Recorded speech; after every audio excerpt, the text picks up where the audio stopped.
Within this past month, I have dreamed this same dream more times than I would wish to. I will wake up in the middle of the night and pray, "No, Lord, I don't want to dream this."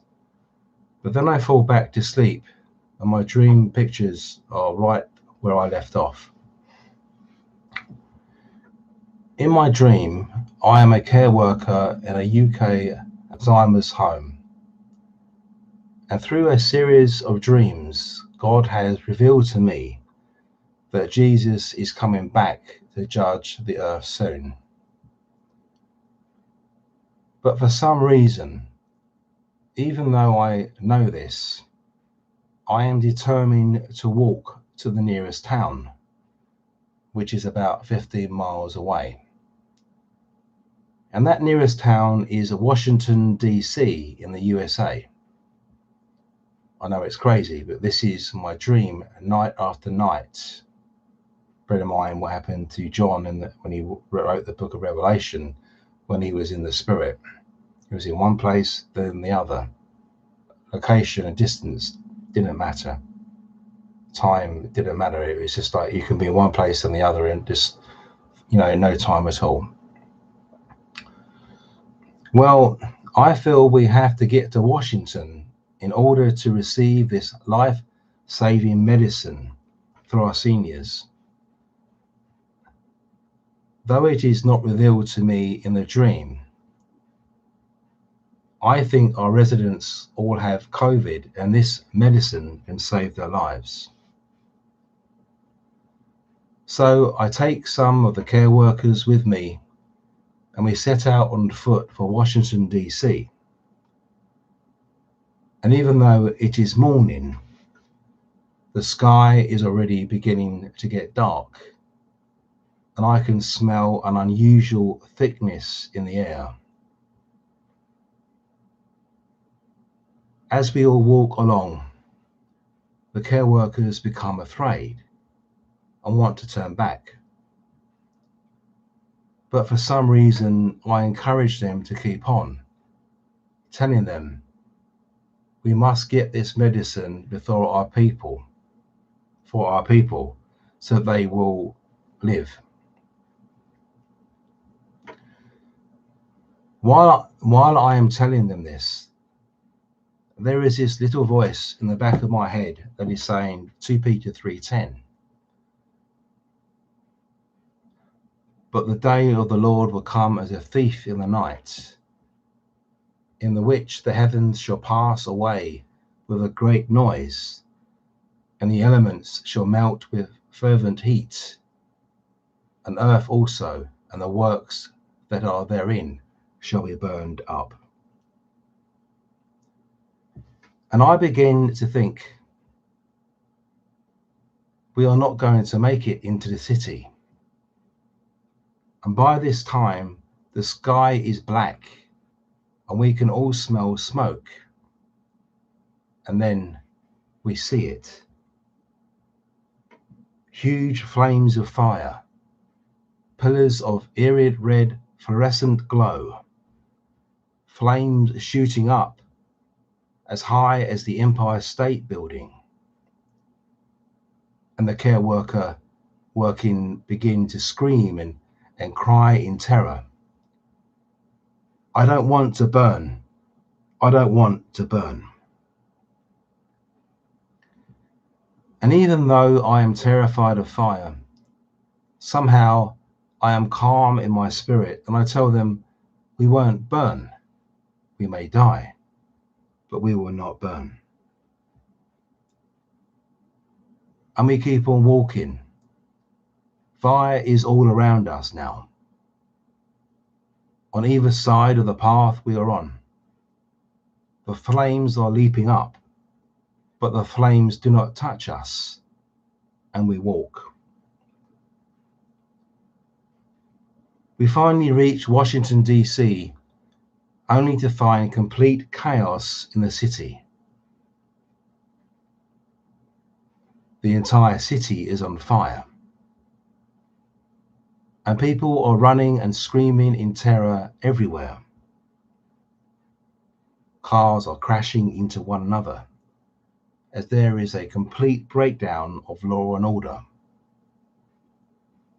But again, somehow we all make it into the Capitol building where the speaker is conducting business. I disrupt Congress to beg for the life-saving medicine for our residents. And Congress laughs at me. I am told that this medicine is only for the president, his cabinet, and for the very wealthy. It is not for the lowly commoners like me and like our residents. Besides, the speaker tells me they are old and are slated for death anyway.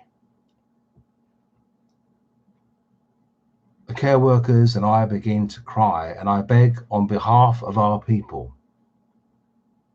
But Congress has called for the security police, and we are about to be escorted out. When all of a sudden there is a huge explosion, and a fireball comes through the ceiling and right into the inner chamber. We all hear the voice of God. Inasmuch as ye have done unto the least of these, you have done it unto me.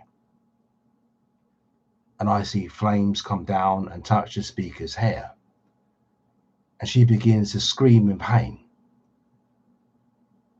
But Lord, I was raised a religious person. Didn't I do good things all my life? And the voice of God booms. Get thee behind me, thou that work iniquity. I never knew you. And the care workers and I watched in horror as slowly, the flames consume the speaker. The floor of the Senate chamber opens, and I see black spirits, growling spirits with orange eyes and fangs, wrap their arms around her as she screams. The floor closes, and she is no more.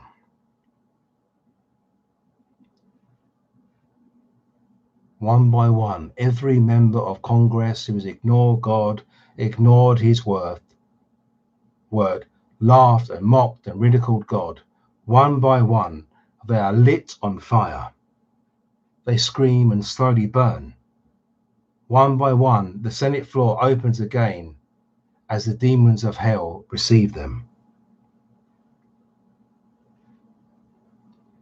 In the end of my dream, after all Congress is gone, the entire roof of the Capitol building is blown off, and the little band of care workers and I look up, and what do we see? What has been a sky black with sooty smoke is suddenly bright blue. There is a brilliance that makes us all cover our eyes, and we see Jesus. He is clothed in white robe, shining, glistening, beautiful. He has his arms outstretched, and he smiles at us and says, "You are faithful to the end. Enter ye into the gates with thanksgiving." And we feel our feet leave the ground. We are rising up out of the Senate chamber, through the roof. And as we enter the sky, all around us there are mums and dads. There are little children and grandmas and grandpas. There are people of all races and colors and ethnicities and backgrounds. But we have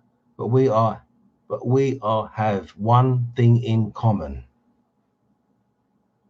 But we all have one thing in common. We have been washed. We have been washed in the blood, in the blood, in the blood of the Lamb. And we are rising. We are rising. And then I wake up sometimes, and I wake up smiling, sometimes crying. But either way, I am reminded reminded of God tells us in his holy word, Galatians 6:7. Do not be deceived. God is not mocked. For whatever a man sows, that he also reap.